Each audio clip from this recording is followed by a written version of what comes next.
Okay, welcome to this brief guided tour of how I use Blackboard Ultra to support students on the Postgraduate Certificate in Learning and Teaching at Aston University.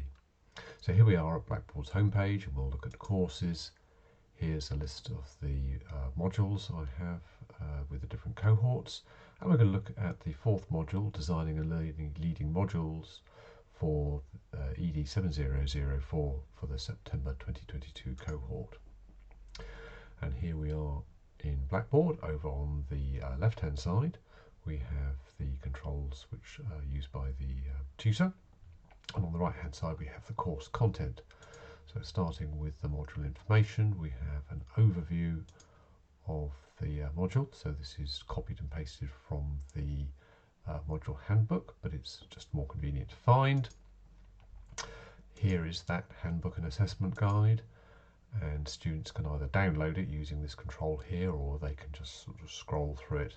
So for example, if they want to go and have a look at the for example, the criteria for one of the assessed tasks, it's very easy to find. We have the Astonishing Collegial sets. So I divided the students into these sets. Astonish sets are mixed discipline and mixed experience, whereas the collegial sets are cognate disciplines and different levels of experience. But it did make sure that students got mixed up quite well, and if they met all the people in their Astonish set, they wouldn't meet any of those again in their collegial set. And these were used for the breakout discussion activities, and also for the peer review and peer feedback activities. We have a list of the dates when the cohort was running, so that's very convenient for people to see. And then the student voice, we have the student feedback. So the module evaluation questionnaire, I summarise the results and give them access to that.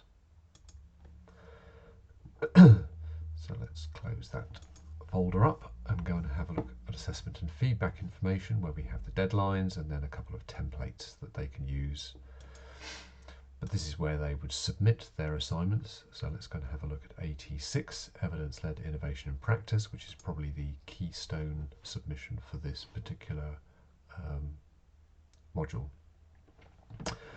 And this is using the Turnitin system, which is good for online grading, and also does some text matching in case students have copied text from different places.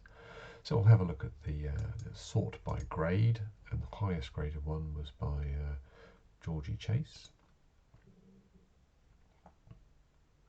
And so here's her submission, and so I would read through this. I provide quite detailed text feedback on their proposal and things I thought they could do, and then I'd also use this rubric here where you move these sliders, and that will automatically generate an indicative score, which I can then modify a little bit if I wanted to. So this one here graded 88% overall. Really excellent piece of work.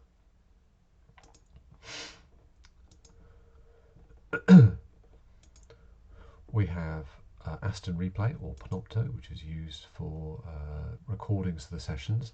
Now this module is entirely online, so I would record the screen and collaborate, and then copy the file over to Aston Replay and edit it to remove the sections where the students were working in breakout groups, for example. So these are sort of more compact versions of the whole thing. So these here, if we click on that, for example, opens up in a Panopto. The students can see that. Okay, welcome. They can jump to particular places if they want to. In order to try and further. Anything written by Paul is always worth reading. Okay, and you can see here under the captions that's fully captioned. Not always completely accurately, but it's good enough.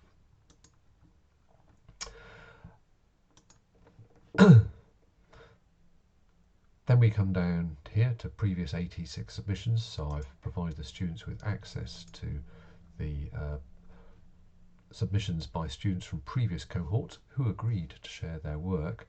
And so you've got their name, the brief detail of what it was about, so that they can find something that's similar to the work they wanted to do, and then go and have a look. So for example, have a look at Ali's work here and see how that can relate and support their own proposals.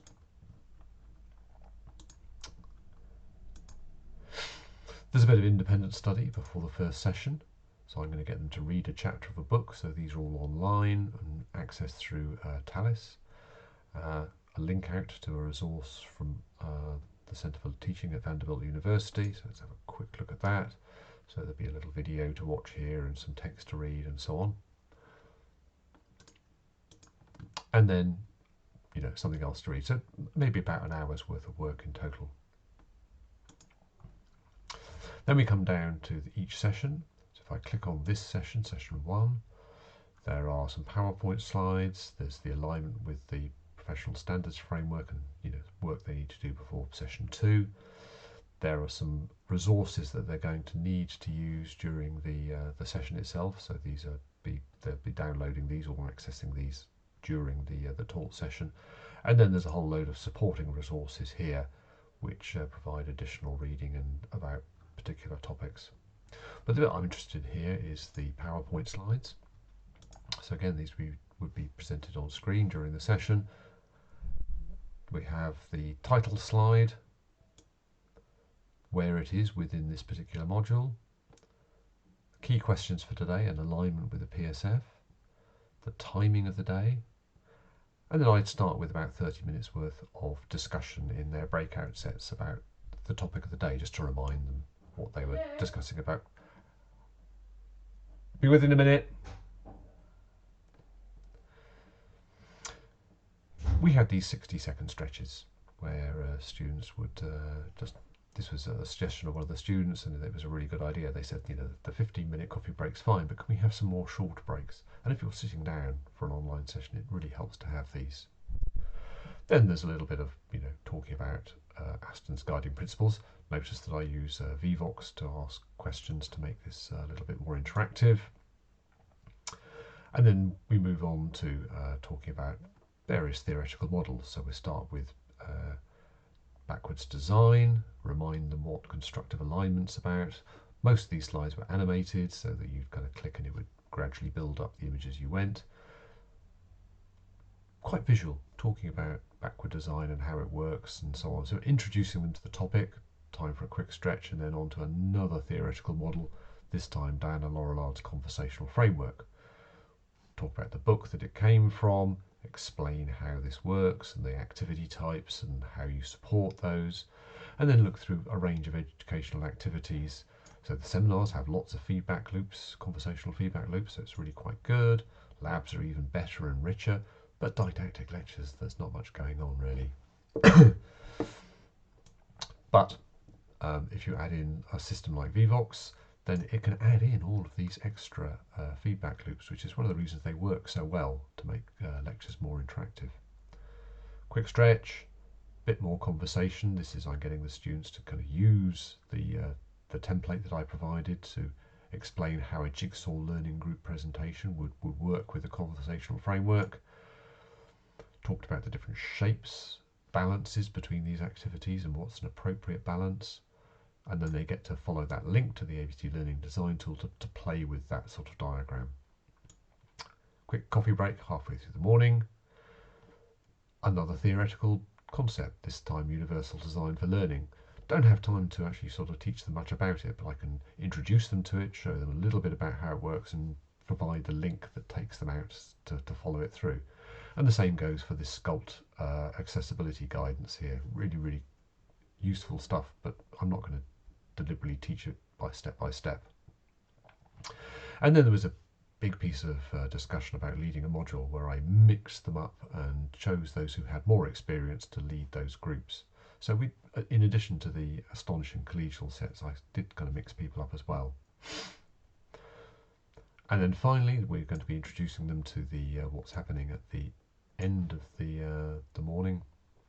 This is where I'm going to be preparing them for the very final session of this module, where they're going to be choosing and then leading on the topics they want to talk about. So it's very student-centered. And I finish off with a Vvox quiz where they can provide feedback on today's session and how they thought of it and what things could be improved. And then very finally, there's Teachers Anonymous, where it's an opportunity for anybody who wants to ask any questions. They can do so after the session in a way that is open and follows the Chatham House rules. So that's kind of roughly how it worked. So let's just close that one down. You can see there's all these other modules as well, and that was how I used Blackboard to support the PGCert.